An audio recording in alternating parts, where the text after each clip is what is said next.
Greeting learners, I am Dr. Lata Rani, an Associate Professor and Program Anchor of Banking, Financial Service and Insurance Department at Delhi Skill and Entrepreneurship University. Today, I am going to cover the last aspect of free consent, that is mistake.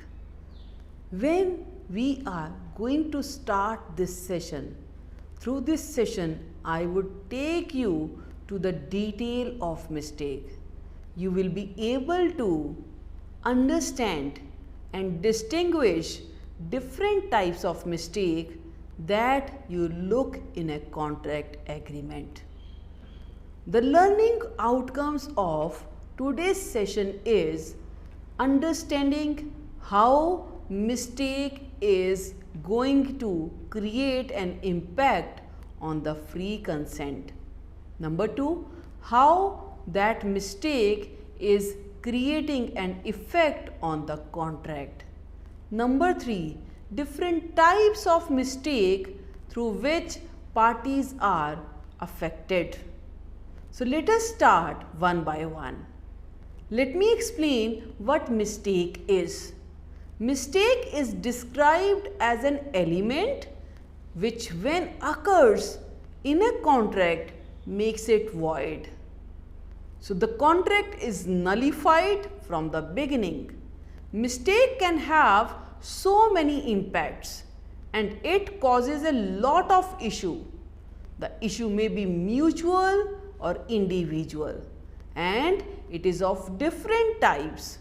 So it is when we are not very sure as to which individual or party is affected by the mistake. First mistake is mistake of effect. When there is a bilateral mistake causing a contract void, it is subjected to a mistake of fact and not to mistake of law. So when there is a misunderstanding between the parties where facts have been omitted which leads to the mistake, this kind of mistake is known as mistake of effect. So bilateral is when both parties are at mistake. So very important, where both parties who are entering into a contract and they are entering with a wrong information, with the omission of information, and that leads to mistake, then this is mistake of effect and not a mistake of a law. Now there are two types of mistake which happens in a contract. One, unilateral mistake. Unilateral mistake is a mistake where one party is at mistaken. So where one party is doing or omitting certain facts of the case or the contract or purporting to the agreement, it is a unilateral mistake. Second is bilateral mistake. Bilateral mistake is when both parties are at a mistaken. So parties who are entering into a contract, if two or more than two parties are entering into a contract, all parties to the contract are at mistake. So bilateral is where all the parties are at mistaken edge, whereas unilateral is where one of the party is at mistaken edge. Bilateral is further divided into subparts. Number 1, mutual mistake. A mistake is said to be mutual when both parties misunderstood each other. So thus it shows there is a breach in the principle of consensus ad idem. Consensus ad idem states that both are not in a same state, same consensus, same level, and the contract is said to be void in this case. Let us understand this point from the example. A has made an offer to B to sell his scooter. A intended to sell his 3G scooter, but B believed that A would sell his 4G scooter. So there was no proper communication as to which scooter they are selling, and the fact was mistaken. So this is mutual mistake. A offered to sell the scooter. Which scooter? He is not sure of, right? So B believed it was 4G, A believed it was 3G. So both are not at the same level. So this kind of mistake is mutual mistake.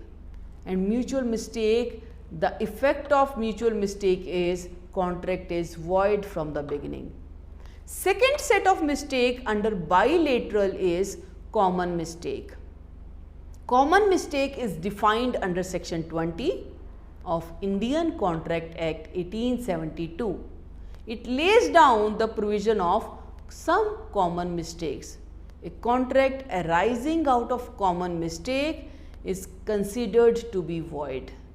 This type of mistake is possessed by both the parties, but this mistake is not the result of mutual mistake. It arises individually. So if somebody say that I am going to sign a contract and I will be making you payment online. So contract has been created where platform related to online has not been described. Is it online by debit card, credit card, these days payment banks, Paytm, UPI. So this was a common mistake which was derived from the bilateral mistake. Bilateral mistake as to the subject matter. Yes, subject matter is the main existence of the contract for which contract has been created. So when we talk of subject matter, it is basic purpose of creating a contract. So subject matter is very important for signing the contract. Now bilateral mistake is classified in three parts. Number one, existence of a subject matter. When both parties have made an agreement on a subject matter which does not exist, right? So that contract would be considered void. So for example, if somebody says that there is an hospital in that particular region and I am going to create a contract with you for a year.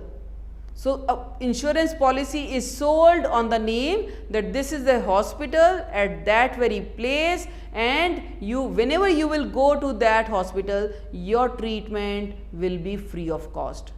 So you have taken up that contract, taken up that policy. Later on you came to know there is no hospital at that place. So subject matter is missing for which the contract has been created. So these kinds of contract is void. Second is quality of the subject matter. When we talk of quality of the subject matter, when both the parties have made an agreement on a subject matter and later on it is found that quality is differing from the one which was mentioned. So this is a case of bilateral mistake. Again, the effect of bilateral mistake is contract would be void. So if you are entering into a contract with a rice vendor and you believed the rice quality is top, whereas party is not possessing those rice which with a quality, with a high quality. So they are giving you moderate quality. Both are at mistake when they have created an agreement, they have not mentioned the quality level. So quality is differing from the one which was mentioned. Third is identity of the subject matter. When both the parties have made an agreement on the identity of the subject matter, then it differs, then the contract is again a void.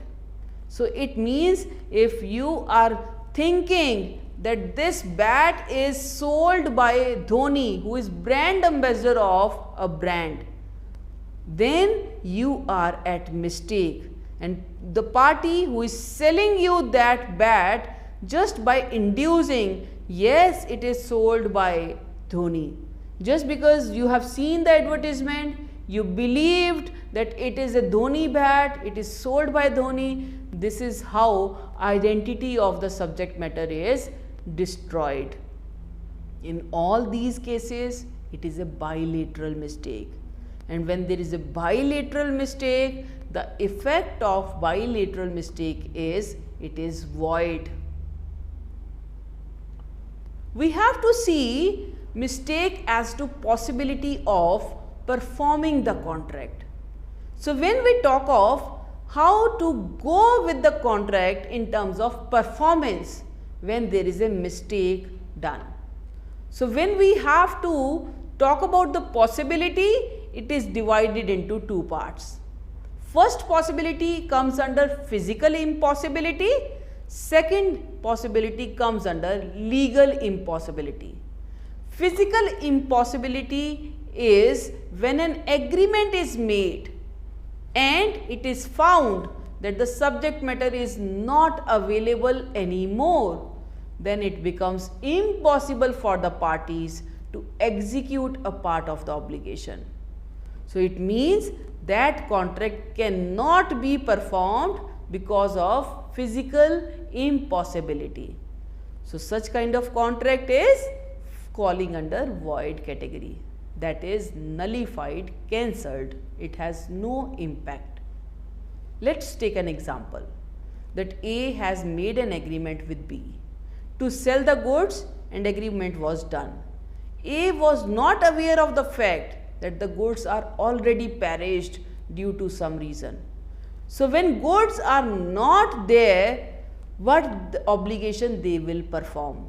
In this case, contract would be void because the basis on which contract was made does not exist anymore. So it's just like you have created a contract with the party and that is not possible to perform now. So physical impossibility is either the subject matter is destroyed or the party who is able to perform it is now unable to perform the same. So physical impossibility is when the parties are not able to perform the obligations written in the contract as per the deed. Second is legal impossibility. This is basically the impossibility when an agreement is done between two countries, but now it is seen war arises between the countries. So now the contract between those countries, those two businessmen across those countries becomes illegal, legally impossible to be carried out. Just like the contract, if they have entered, if any Rus party has entered into a contract with Ukraine party and now still war is going on, those both parties will not be able to impose those obligations on each other. Let's take an example. There is Mr. A of one country enters into a contract with B of another country to export petroleum with an agreement of 20 years. So this contract is done for 20 years, but after 10 years it was seen now the relationships are not cordial, the governments are not supporting to each other and there is a war situation. So all the internal exports were stopped by the country. In this case, A is legally bound to end the contract. So that contract is unable to be performed. Obligations will be remaining unfulfilled under the legal impossibility. But both parties cannot have challenging rights towards each other.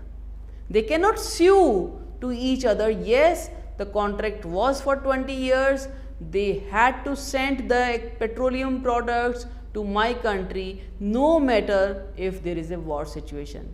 So that cannot be claimed by any of the party. So these contracts are becoming impossible because of the legal environment, legal intervention. Mistake of law. Like we have discussed mistake of fact. Mistake of fact means where the factual information, that means the information which is omitted pertaining to the contract, is done, is used, whereas mistake of law is second thing.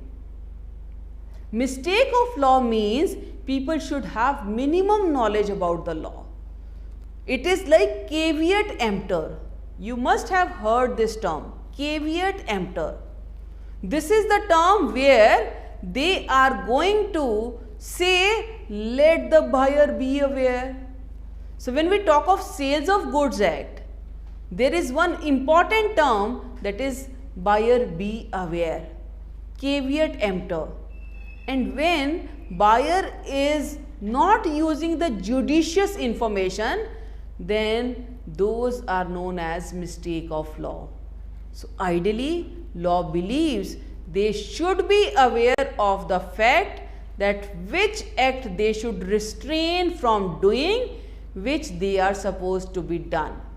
So if you say that I am not an educated person, I don't have legal knowledge, that will not be a remedy provided or excused under the mistake of law. Law will believe you should know the basic fundamental rights, basic fundamental duties, as well as basic penalties which you are doing it. If somebody is using robbery, in a particular shop, in that case you say that I don't know what are the robbery provisions and I should not be penalized. Law says no, even if you are not educated, you are supposed to have minimum knowledge about the constitution, about the legal aspect. Let's take a look at one of the case study. In the case study of Ramchandra versus Ganesh Chandra, it was seen that the complainant entered into the agreement of lease of coal mining with the respondent. So one party is under the leasing contract. So coal mining products are given by the complainant to the respondent. As per the agreement, complainant made the payment in advance to the respondent. But the Privy Council and the decision of Calcutta High Court questioned the understanding of law between the parties. Thus, the complainant refused to continue the contract and sued the respondent for the refund. So, that is where you cannot say that I am not aware of the legal provisions. Taking precedent of Copper versus Phoebus, it was held that the complainant would be entitled with the refund paid by him. So that is how mistake of law is applicable to this case study. So what I wanted to showcase through this mistake, that there are different types of mistake. One, mistake of effect, another mistake of a law. Same way, unilateral mistake or bilateral mistake. So one must be clear when they are at the mistake, contract is said to be void under the unilateral as well as bilateral mistake. So when we talk of mistake of a law and mistake of effect, we must know that mistake of effect is basically when we are omitting certain factual information from entering into the contract. So parties are entering into the contract, but they are omitting the facts. Those facts are important, those facts are pivotal, and they are key elements to enter into the contract. Same way we have mistake of law. So mistake of law is basically when a person is saying he or she is not aware of the legal provisions and they do the mistake. In that case, law believes you should have minimum knowledge about the law. So when I was giving example of Sales of Goods Act, yes, it is expected that buyer must be self-aware before making the purchase decision. So caveat emptor is basic legal provision under the law. So if buyer says that I was not very sure about the product, I don't know how to check the quality standards as per ISO, I don't know how to go with the pricing decision, these things will not be entertained by the judge in the court. Mistake of law is when they are supposed to have minimum knowledge about the law. So like I was giving example of a caveat emptor, yes, they should refrain from doing those actions which are not supposed to be done, right? So when it is like buyer who is saying that yes, I have to check out the quality. So your decision must be informed decision. Purchase decision cannot be taken in a mess manner, in a hurried manner, or in a manner which is not suggested by the law. Informed decisions are always better for purchasing a particular good or availing a particular service. So if you are going for a shopping, you are the ones who are supposed to see the quality of a product, number one, the price of the product, number two, and most important, the competition of that product, number three. So you have to be very sure that yes, it is all done to collect the sufficient information. So mistake is generally enlisted in such a manner where we are supposed to cover the legal framework, that is mistake of law, and factual framework, that is mistake of fact. So we must be duly ensuring that the consent is availed under a consideration of a concessus ad idem. It has to be free, but in all those scenarios where the consent is obtained by coercion, undue influence, misrepresentation, mistake, and fraud, in all these 5 scenarios, consent is said to be non-free. It is said the consent has been obtained through the illegal mechanisms that is induced by all these 5 factors and parameters. So when we talk of free consent, it is concessus and idem must be established.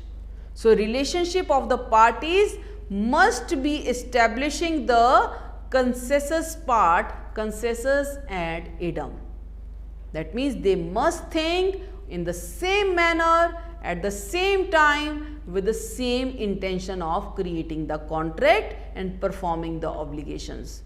So I would like to throw a light on major case laws, where first case is of Bolton versus Jones. In this case, the plaintiff has taken over the business of Brockhurst. The defendant used to deal with the Brockhurst and, not knowing of the purchase, sent the order of certain goods to him. The order was properly completed, but when the defendant came to know about this purchase, he tried to avoid the contract and did not pay the fee. In this case, defendant was held liable as there was mistake about the identity which forms the core of the agreement.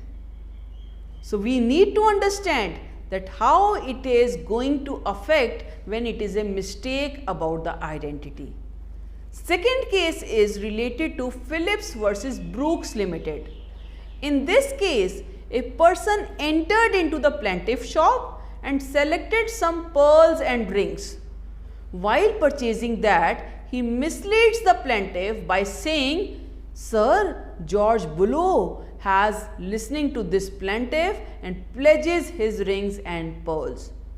Plaintiff, after finding the purchase, misled him by telling the wrong identity words just to avoid the contract. But the court held that agreement cannot be held void. It is voidable at the option of the consent obtained through the fraud. So fraud and mistake has to be distinguished. When you are selling those pearls by taking a huge name of the brand ambassador George Bullough, then this is not a mistake, it is a case of a fraud. So when we are trying to establish, we must know the conclusion part. It can easily be concluded that if any agreement by which consent is affected by coercion, undue influence, fraud, misrepresentation, it is voidable at the option of the party whose consent was so caused. If the party whose consent was obtained by using any of these elements accepts the agreement, then agreement becomes enforceable. And if he rejects the agreement, then the contract becomes declinable, resignable. While in case of a mistake of the parties, party can only avoid the contract when there is a bilateral mistake of the party regarding some important facts of the agreement, or parties are under a mistake of any foreign law. So we have to ensure and establish that contract is voidable when the consent is obtained by coercion, undue influence, fraud and misrepresentation, whereas in case of a mistake, it is a void. So with this, I would like to conclude my session that if at any point of time these 5 elements are present in the contract, then those contracts are voidable at the option of aggrieved party in few cases and void in some cases.